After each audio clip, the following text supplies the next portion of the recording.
Alcemos nuestra mirada y veamos un nuevo horizonte. Es tiempo de volver a la palabra, de buscar con sinceridad, de renovar nuestra fe y entender el corazón de Dios, y recordar las promesas que aún siguen vivas. Un tiempo con Dios. Bienvenidos a Cielo Abierto.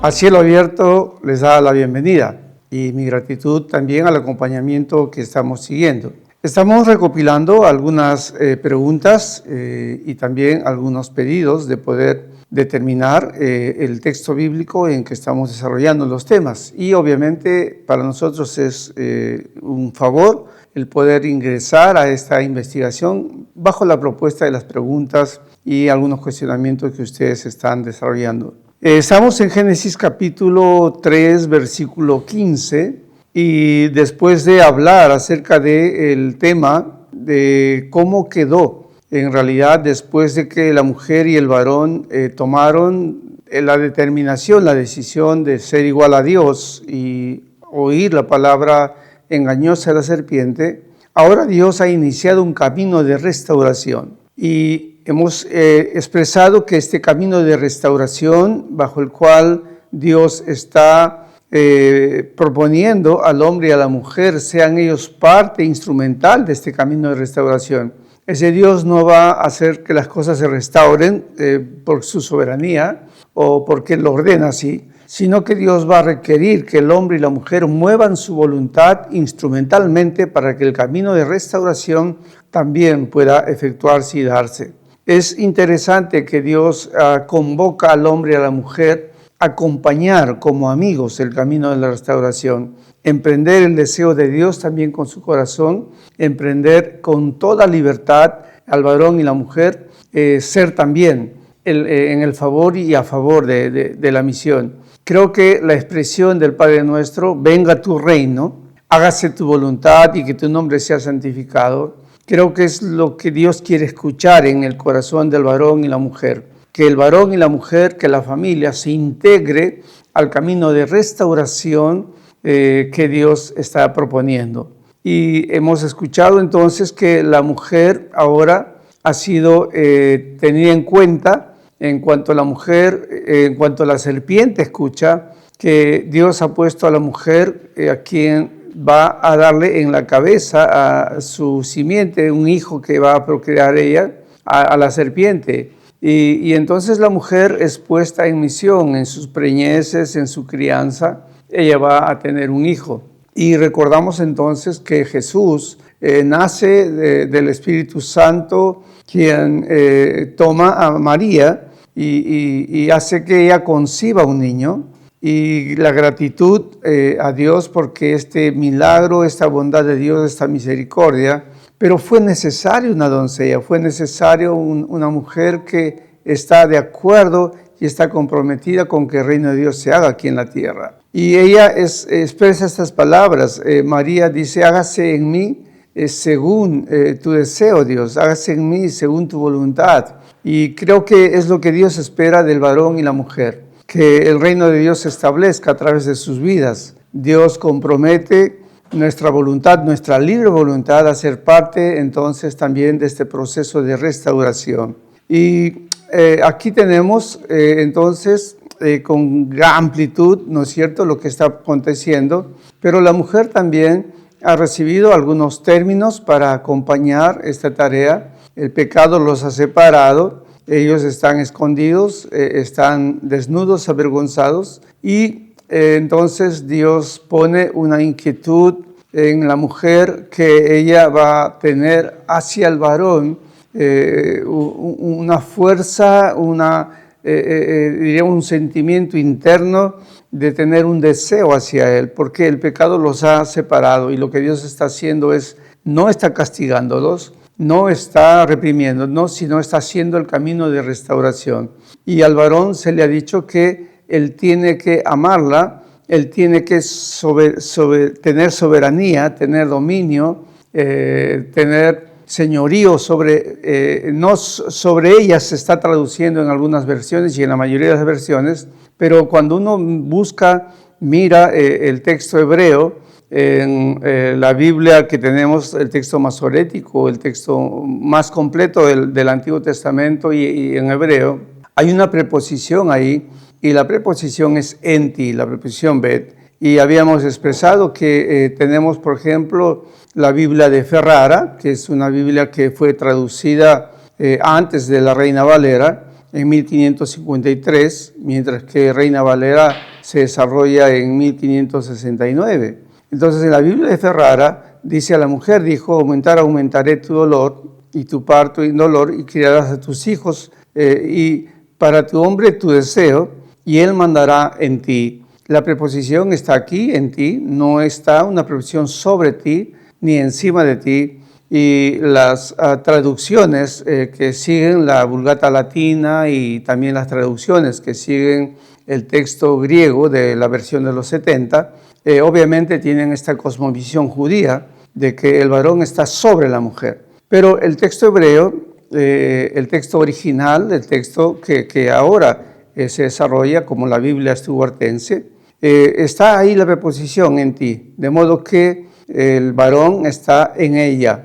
Y decíamos que la única manera de entender esta preposición, cómo es que va a mandar en ella, cómo uno puede mandar en alguien, es una propuesta que hace Dios al pueblo de Israel en el libro del Éxodo, que les dice en el capítulo 25 que ellos edifiquen, construyen un arca, un santuario, porque Él quiere morar en medio de ellos. Él quiere ser soberano, Él quiere ser el Dios del pueblo, pero para que Él sea el soberano y el Dios del pueblo, Él quiere estar en medio de ellos. Y esto es la indicación que está aquí en Génesis capítulo 3. Él mandará en ti, es decir, Él gobernará siempre y cuando conquiste y esté en medio de su corazón. Y qué lindo que esto también tiene un paralelo con el Nuevo Testamento. Muy bien, ahora entramos entonces a Génesis capítulo 3, versículo 17, lo que Dios le dijo al hombre.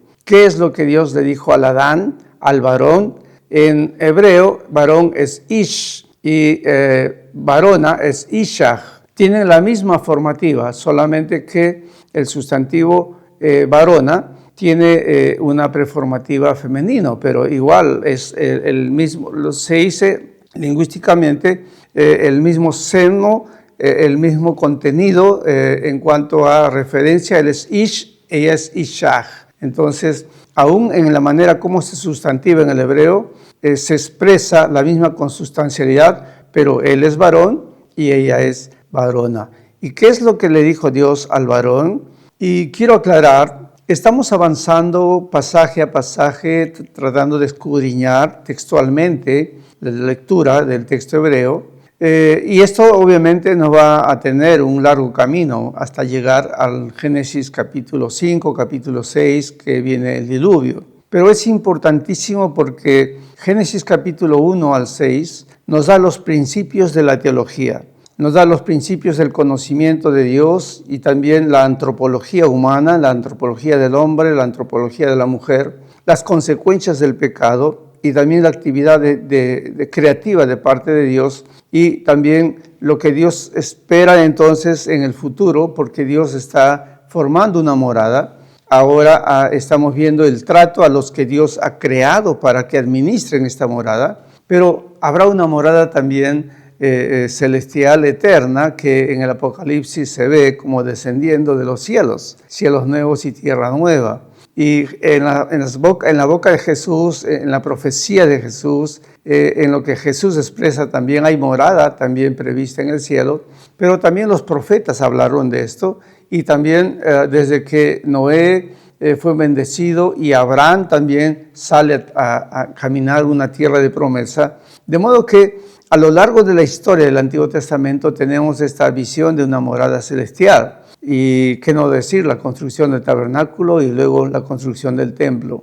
Así que por eso es importante que podamos hacer un periodo largo de reflexión de pasaje a pasaje, versículo a versículo, para poder tener una lectura clara acerca de lo que el Nuevo Testamento también expresa acerca de la antropología humana, acerca de lo que Dios desea, de lo que Dios quiere, de lo que desde el principio Dios fundó junto con los cielos y la tierra, las moradas eternas para el hombre, pero también lo que Dios espera de cada uno de nosotros. Entonces, a cielo abierto estamos viendo en Génesis capítulo 3, versículo 17. Dijo Dios, por cuanto al varón, al Ish, le dijo así, por cuanto obedeciste a la voz de tu mujer y comiste del árbol que te mandé diciendo, no comas, entonces aquí viene una expresión descriptiva de parte de Dios. A cielo abierto te expresa lo que Dios va a decir aquí en el texto hebreo, donde no se encuentra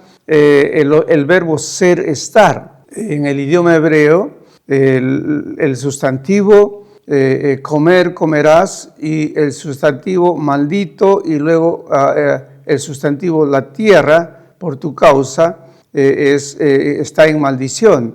Es una frase construida solamente con sustantivos, no hay verbo. Y entonces lo que tenemos que tomar en cuenta es que a la hora de traducir en el castellano, para que suene bien lingüísticamente, para que suene bien la oración, es necesario pues añadir un verbo, el verbo ser, estar. Y las distintas traducciones han tomado distintas resoluciones de qué verbo, en qué forma debe estar el verbo, ser, estar. Y entonces esto nos da también una tendencia a poder pensar que es Dios quien maldice la tierra. Pero hablaremos de esto entonces para poder expresar qué es lo que dice el verbo hebreo, la sintaxis de la frase hebrea y cómo debemos también nosotros tener escucha, oído acerca de lo que Dios está expresando. Tenemos aquí una transmisión fallida entonces, por cuanto el varón escuchó a la voz de la mujer, pero la mujer había escuchado la voz de la serpiente. De modo que aquí hay una transmisión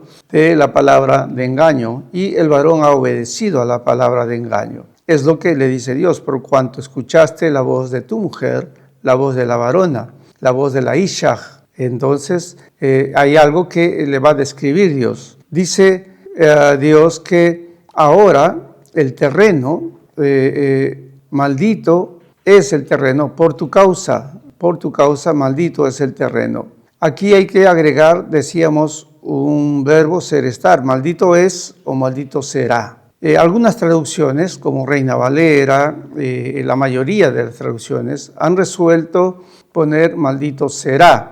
Este verbo no existe en el idioma hebreo, no se emplea el verbo ser, estar. Y algunas traducciones han puesto maldita es, el verbo es suena más descriptivo. Y si decimos maldita será, pareciera que hay una voluntad de maldecir y podríamos estar nosotros pensando que Dios está maldiciendo la tierra y Dios es el causante de la maldición. Pero el texto es enfático, dice, de él maldito es el terreno por tu causa, por causa del Adán, por causa de que él no ha escuchado la palabra de Dios, él ha pecado, él ha dado la espalda a Dios, por su causa maldito el terreno.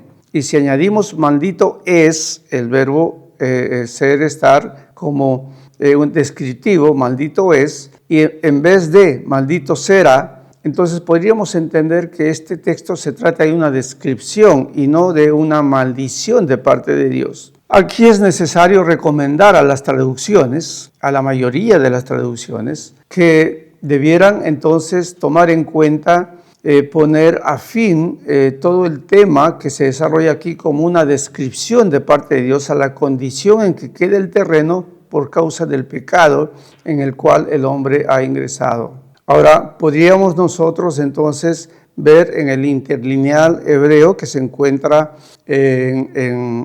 online, se encuentra en la web, o tal vez también en la traducción Gloss, que también se encuentra el texto de la Stuartense o el texto masorético. Este es un texto importante porque es, como hemos dicho, el Antiguo Testamento de manera completa, que es el documento más, diríamos, exacto que existe a nuestro tiempo. Es llamada la Biblia Stuartense, pero es en hebreo. Pero tenemos el interlineal, y como ustedes van a apreciar en el interlineal y también en la traducción que hay en Google, el verbo ser, estar no se encuentra. No se encuentra, ni es ni será. Y esto es introducido a la hora de traducir al castellano. Pero recomendamos entonces tomar en cuenta que aquí se aprecia más el texto con el verbo es. De modo que podemos entonces advertir lo que diría el texto es: por cuanto comiste de lo que te mandé no comieses, maldito es el terreno por tu causa. Dios no está diciendo maldito será, sino maldito es, y esto es descriptivo, porque Dios no está maldiciendo la tierra, sino el pecado ha introducido ahora maldición sobre la tierra, y es por causa de el Adán. Por tanto, él ahora va a comer con el dolor de su frente, no sé, con el sudor de su frente, con dolor, todos los días de su vida. No es una voluntad de Dios, Dios no ha maldecido, y equívocamente algunas traducciones incluso titulan esta narrativa como Dios maldice la tierra o la maldición de Dios. Creo que es importante para que las traducciones aclaren este aspecto en este pasaje, usar una vez más el verbo ser, estar como es, no como será. No debe leerse maldita será la tierra, sino maldita es la tierra, porque Dios está describiendo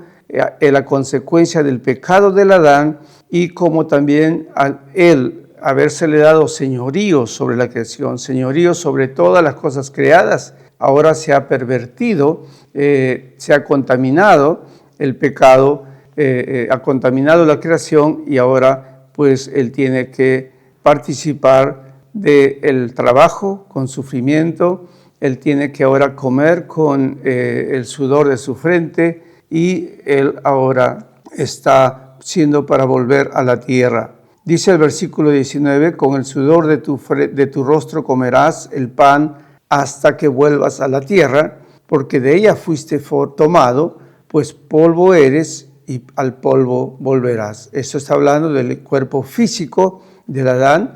Él estaba en el huerto donde no había temporalidad, sino estaba llamado a la eternidad, pero ahora él tiene que ser vuelto a la tierra de donde fue tomado. Y con él también Eva, porque Eva también ha pecado. Y noten ustedes que mientras que Eva pecó, lo que Dios ha puesto bajo la supervisión, bajo el cuidado de ellos, no ha sido trastornado. Pero cuando el Adán peca acompañando a Eva, entonces todo viene a ponerse en un estado caótico y ahora el hombre tiene que vivir con una tierra que ha recibido maldición por causa del Adán, por consecuencia de él. A él se le ha dado señorío y todo lo que está bajo su señorío ha caído en maldición. Eso hace el pecado. El pecado pone en maldición todas aquellas cosas que en alguna manera tomamos y hacemos con nuestro esfuerzo.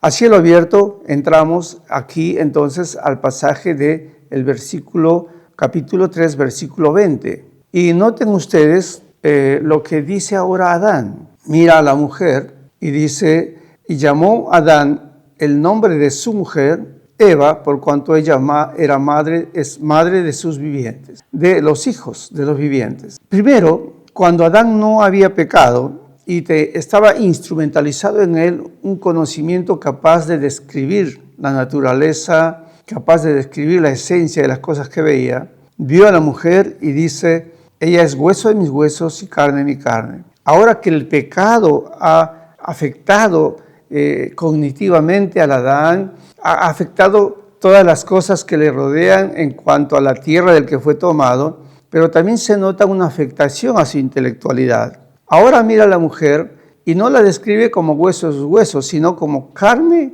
ni carne de su carne, sino como la madre de sus hijos. Es decir, se ha deteriorado la comprensión. Ya ahora ella toma nombre solamente porque es madre de los vivientes o porque tiene maternidad. Diríamos, en la escala de valores, aquí la mujer ya no es hueso de sus huesos para Adán, si ahora solamente es la mamá de sus hijos. Y una apreciación un poco distorsionada del primer momento, de su primera expresión antes del pecado. El pecado ha empobrecido, diríamos, su capacidad de poder describir y ahora solamente la mujer toma nombre por las cosas que hace. Y bueno, ella es madre de hijos y le dice, por eso te vas a llamar Eva. Le da nombre por las cosas que hace, pero no le da nombre por las cosas que es. En el primer momento le dijo, yo soy varón, yo soy Ish, y tú serás llamada varona, Ishach. Ahora el nombre que le da es por las cosas que hace, Eva. Su capacidad, su intelectualidad ha sido errada, ha sido fallida ahora. El pecado ha en alguna manera deteriorado su capacidad y estamos ante una realidad. Necesitamos ahora estudiar, necesitamos de la ciencia, necesitamos de la matemática, necesitamos porque nuestra comprensión, diríamos, primera que teníamos antes del pecado, que podíamos describir la naturaleza de todo, así como el Adán, ahora ha sido deteriorada y necesitamos ahora intelectualidad en desarrollo. Muy bien, aquí está el Adán con su afectación. El pecado hizo una afectación a sus capacidades inherentes. Quiera Dios que a través del Espíritu Santo, en la gracia de Jesucristo, las capacidades inherentes que estaban con nosotros desde el momento de la creación, antes del pecado, fueran ser revertidas como dones espirituales por la gracia de Jesucristo a cada hombre y a cada mujer que busca en Dios también lo que Dios está buscando en nosotros, la restauración. El hombre puede ser restaurado y una manifestación de esta restauración son los dones del Espíritu Santo que Dios derrama a cada hombre, a cada mujer que le busca. Señor, te damos las gracias por cuanto, Dios, tú no has maldecido la tierra, sino que estás describiendo, Señor, la condición en que queda todo lo que has puesto bajo nuestra soberanía, por cuanto nosotros hemos pecado, no hemos, Señor, hecho tu voluntad. Así fue como nuestros padres pecaron. Pero gracias, Dios, porque tu misericordia, tú quieres restaurarnos. Y gracias también porque nos invitas, Señor, a ser amigos de la restauración y contemplar y mirar todo. Señor, ayúdanos a entender también, Padre, que, Señor, tu palabra está escrita y ayúdanos también a interpretarla. Ayúdanos, Señor, también a traducirla de modo que podamos entender tu corazón, que tu corazón pueda ser escuchado, pueda ser oído. Señor, oramos por todos los que trabajan en las traducciones de la Biblia. Que, amado Dios, te conozcan a ti, que sean guiados por tu Espíritu y que puedan entender tu corazón y las cosas que estás expresando. A ti sea la gloria. Amén. El mundo a veces parece estar en una profunda oscuridad. La Biblia llama a esta oscuridad pecado y sombra de muerte. Sin embargo, Dios no nos abandonó en esta oscuridad. Desde hace mucho tiempo, prometió una gran luz que vencería la oscuridad.